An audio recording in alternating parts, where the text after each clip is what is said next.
Well, I'm Linda McIsaac, and my favorite teacher is in 6th grade, Miss Heidi. And Miss Heidi encouraged me. She got me into many different types of art contests, and she said that, you know, you're going to go to college. I didn't have a clue what college was. No one in my family had gone to college. But I'm standing here at the University of Wisconsin with a PhD from going to college. And Miss Heidi, I have to give all the credit to. She was a wonderful teacher, firm, disciplinarian, but she definitely encouraged her students. I'm Ann Wallace, retired Assistant Dean from the School of Education. My favorite teacher is my high school English teacher, who graduated from UW in 1942.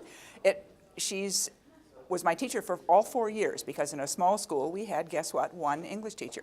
She taught me all the details of punctuation and that's and whiches, and I can do that sort of thing with the best of them now, thanks to Mrs. Woods' help. Mrs. Leo Woods, Marjorie Woods, who unfortunately has passed away. But I think about her so often as I'm called upon, as I am right now, to edit. The basic skills came from her. Thank you, Mrs. Woods. My name is Jennifer McFarland, and my favorite teacher is Dr. John Cooley. And Dr. Cooley I met when I was in 1st grade at Burris Elementary School. I walked in and there was a man at the front of the classroom, and he had something in his hand, and it was a violin. So he played for our 1st grade class, and then he asked everybody, "So, who wants to do this too?" And the entire class raised its hand, and I was one of them. So I went down there and to the music room and was able to pick out a violin of my very own to play. I've played ever since I was 5 years old. It's how I got my scholarship to college. It's something that I do on a regular basis, and I always wonder what would happen if I had not gone to school on that day and if I missed that demonstration. He was a very kind teacher. He taught me a lot of lessons about how to work with other people and to be kind. And he made a wonderful impact on my life. Okay, I'm Norm Bervin, and I'm a professor here in rehabilitation psychology and special education. And the teacher that most stands out in my mind was my mentor when I started graduate school. His name was C. Esco Oberman, and professor at Iowa. And I think it was not so much that he was a really strong orator, but I think his integrity, the kind of role model that he's provided, I think being like a 22-year-old brand new graduate student, and the fact that this really accomplished, prominent man really believed in me, I think made a big difference for me in terms of believing in myself. And I think that I still follow his role model to this day. He died in, 1999 at the age of 95. And I continued to, over the years, go back and visit him and just kind of use those times to kind of recenter myself, and he continues to be an influence to this day. My name is Marlene Hartzman. I currently live in Washington, D.C. I was a student here in Madison in the late 60s. I've had a long career in education. I was a principal for many, many years at the middle and high school level. The teacher that had the most profound effect on me and my career, my way of thinking, was Margaret Harlow. And I have very fond memories of spending time in the Monkey House. And she was the only female professor that I had at that time. At first she was very intimidating because she had studied with all of the top people in the field of educational psychology. She'd studied with Terman, she'd studied with Skinner, and she turned out to be extremely human and humane. And was just influenced my whole way of thinking about education, instruction, how we deal with people, how we deal with students, how we have to look at behaviors. She was a behaviorist, and I guess I'm proud to say that I'm a behaviorist. And whenever throughout my career, whenever I would get in a difficult position, I think back to those child psychology, developmental psychology classes I had with her and really say, what would Margaret do?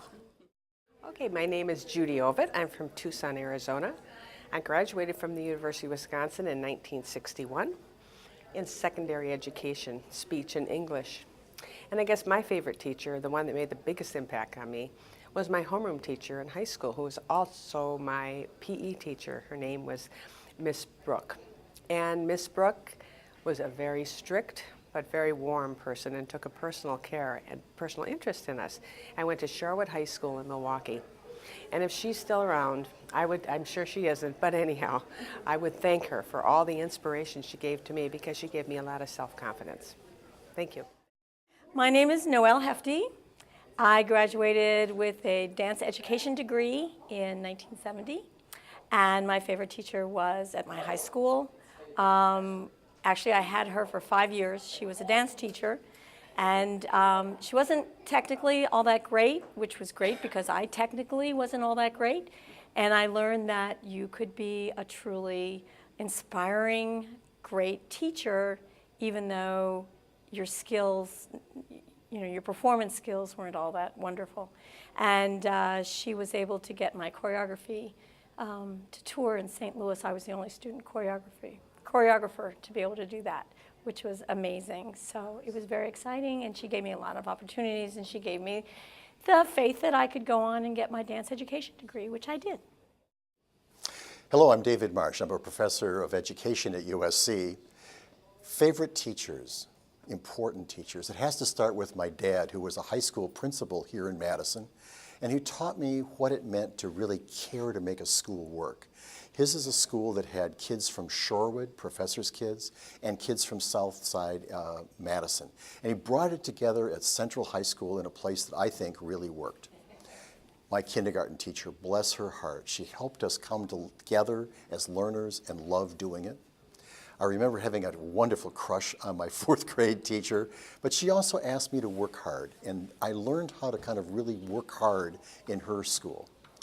Then there was high school, and an English teacher, Gertrude Schaff, who was great at getting us to wonder and care about the world and take seriously ideas and discussion in class at Madison West High School. It was fantastic. Freshman year in college was Professor Sorum. He was a chemistry professor who got us to really love inquiring about science. Of all things, before that time, our science labs were canned. We kind of knew there was an answer, we just had to discover the answer. But he had in mind a curvilinear relationship that puzzled us like crazy. And then my doctoral program in the School of Education, Fred Newman, got me to think and care and act. My name is Mary Buff Brennan. I'm a professor emeritus of the dance program, and one of my favorite teachers and one of the most influential was Margaret Dobler, and she was the woman who started dance education in the schools, in the universities in 1926. This was the first dance program. And she retired in 1954, but when I started graduate school in the summers of 1959 and thereafter, she would come back after retirement for a week or 2 weeks in the summers and during the year to give particular workshops. And so this is where I encountered her. She was passionate, she was committed, she engaged you and herself totally in the learning experience, and she was about creative process. She never demonstrated anything. She worked from the scientific basis of movement, of understanding your body in order to learn movement patterns. And she promoted this all her life, and her ideas permeated dance education, until at least, and still does, until at least the 1960s or 70s. She did not want to start a system of dance named after her, and she didn't, but her ideas sent people off to found some of the major dance departments in the country, like University of Illinois, Utah, University of Colorado, And I got to know her personally afterwards because she and her husband, Wayne Claxton, who was a visual artist and head of the Wayne State art department for many years, had a home in Door County, and I and friends would travel there, so we would meet with them and talk and have cocktails and dinner, and I would learn about dance more from her, and I interviewed her, and those are in National Archives now, so she was an inspiration to a whole generation or two or three of people in the dance field. My name is Tasha Morgridge, and I'm going to tell you about a teacher I had in high school, which is a lot of years ago at this point. His name was Ben Peacock, Mr. Peacock, and he happened to be the tennis coach at the high school also, although I wasn't a tennis player, but he had that kind of relationship with students. He was a physics teacher, which is not my high suit, but I absolutely loved his course. I thoroughly enjoyed him as a teacher, and he's probably the one teacher in our high school that I really thought was exceptional. And I think we had a lot of other students in our course also who thought the same thing. I'm Greg Westcott. I'm currently the superintendent of schools for the Elkhorn Area School District. I'm a 1980 graduate of the University of Wisconsin-Madison. And my favorite teachers, there's so many at all different levels that have really made an impact in my life and in my career in terms of shaping who I am and making me believe in myself and that I could challenge myself to be the very best that I could possibly be. People who come to mind at the University of Wisconsin-Madison, Don McCarty at leadership, Kent Peterson, who I continue to learn from, is in my role as a superintendent in terms of shaping the cultures of a school and an organization. In my undergraduate, Dawn Nairn, who really helped me decide that I really didn't belong in the School of Business, but I belonged here in the School of Education. So those are just some of the folks that really made a difference in my life. Hello, my name is Susan Selmer, and I was educated in Park Ridge, Illinois, grade school all the way through high school. I have to start by saying that I was influenced by my first grade teacher, Miss Downton, who my grandfather called Miss Downtown. My second grade teacher, Miss O'Grady. My third grade teacher, Mrs. Peterson, who was from Montana and had the most gorgeous copper belt because her father had a copper mine. And to me, a copper mine in Montana, I was into cowboys and Indians, and I was fascinated by that. Mrs. Lathrop in fourth grade I loved because one of our exercises was she would put up the Saturday Evening Post covers, and we could pick one and write a story about it. And English was now becoming my love and my passion, and writing, and I was so excited whenever we were allowed to do that exercise. One of my most influential teachers was my fifth grade teacher, Miss Akinen, because she was so very, very strict. And I was terrified, but I learned so much from her. And in high school, Mr. Carberry, again, an English teacher, and we studied Edgar Allan Poe, and we had to give a lot of speeches and oral assignments that were literarily related. But my senior Shakespeare teacher, whose name was Addie Hochstrasser, is by far the one who influenced me the most. She never married, and her love was William Shakespeare. And she lived for William. His birthday, I believe, was in April. We celebrated his birthday. We had to know the Canterbury Tales. We had to memorize the prologue. But she insisted that we love William Shakespeare, and he was the complete key to the English language and to writing and reading and all things literary and English. And again, she terrified us.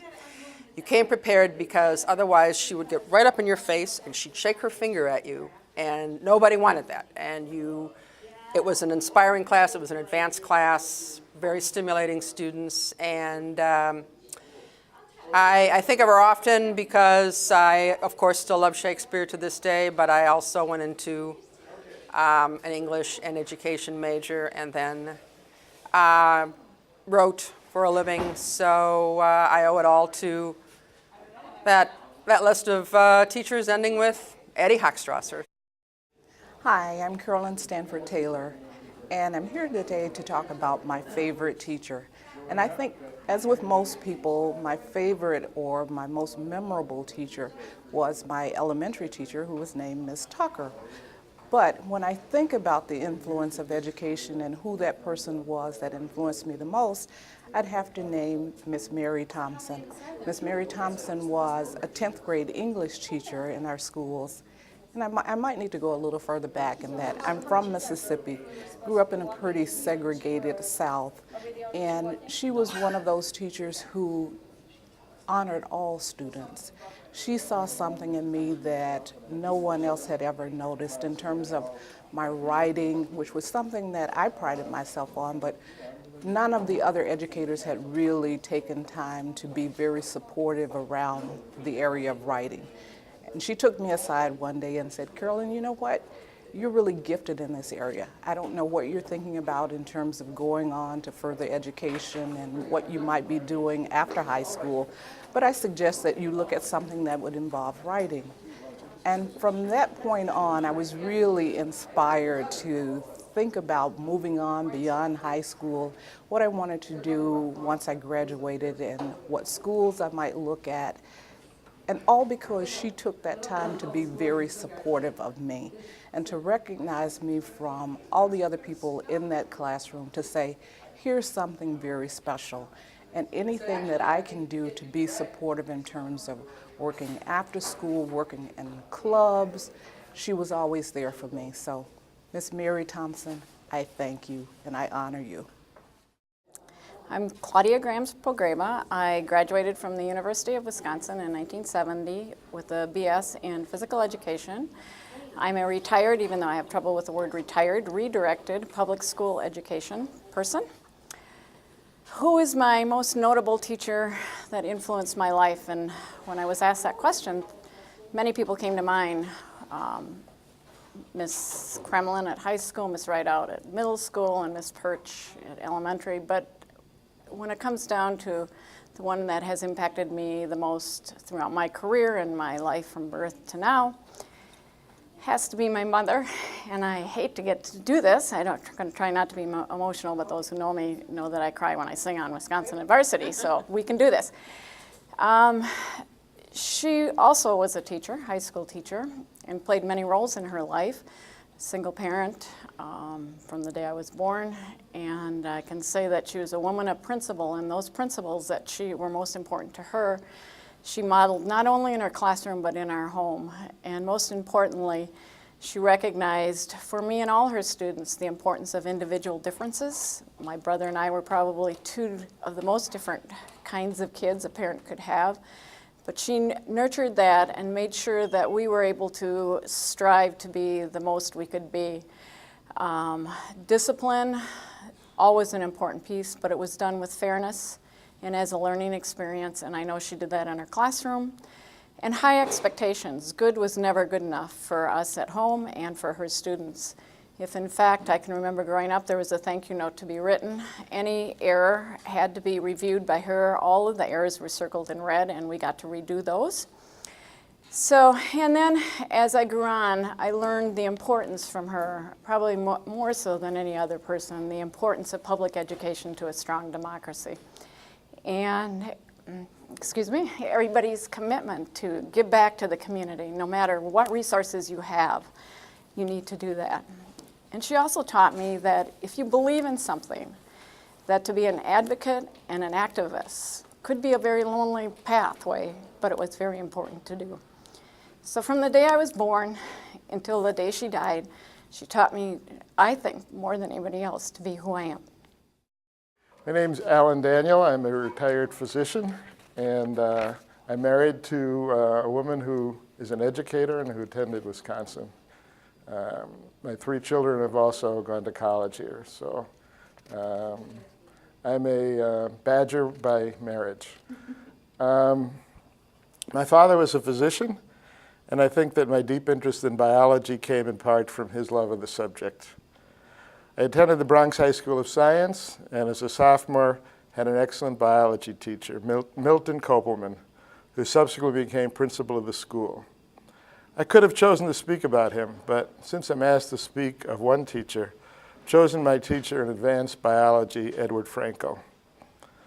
The course taught biology from an evolutionary perspective. The text was Biology by George Gaylord Simpson. The lecture material was supplemented with frequent labs. Memorable ones included dissection of the cow's eye, the frog, the shark, and the lobster, and the microscopic study of organisms in pond water. We witnessed the wonder of the diversity of life, of ecological balance, of the correlation of structure and function, heredity and evolution. We read masterpieces in the literature of biology, including Sir William Harvey's study of the circulation, Gregor Mendel's treatise on the genetics of peas, and Darwin's writings on the origin of species. It was a rich curriculum. The class size was about 20, all students who had chosen the class and were curious and active participants. The subject, the text, the lab, the students, and the school community itself all contributed. But behind it all was a special teacher, Mr. Ed Frankel. I remember him as average in height and slender in build, horn-rimmed glasses, a unique voice filled with energy. He loved the subject and was very knowledgeable. He was affable and even-tempered. Although the course moved at a rapid pace, he always seems relaxed with the subject, with the class, and with the process of moving from lab bench to lab bench, helping students find their way. He welcomed questions and discussion. He seemed to know each of us and care about us as people. Although he knew a tremendous amount, he remained comfortable when asked questions he could not answer, and he would follow up with better answers after he had investigated further. I worked very hard to master the material, and he acknowledged with appreciation my efforts and achievement. He took pride in the fact that he was nurturing the teachers, the scientists, and the physicians of the future. He took pleasure in his teaching and our learning.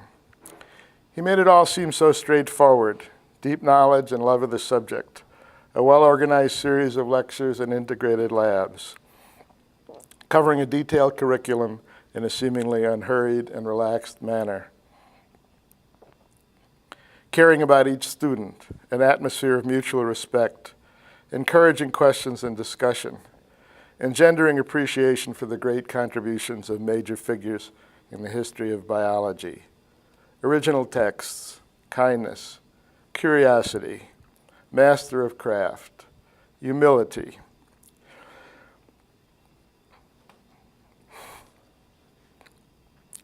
humanity.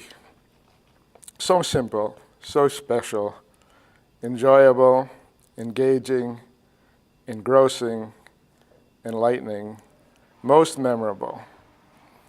Wonderful teachers in college and medical school and postgraduate school. Yes, many I remember and appreciate, all unique, but Mr. Frankel, complete. The unassuming maestro.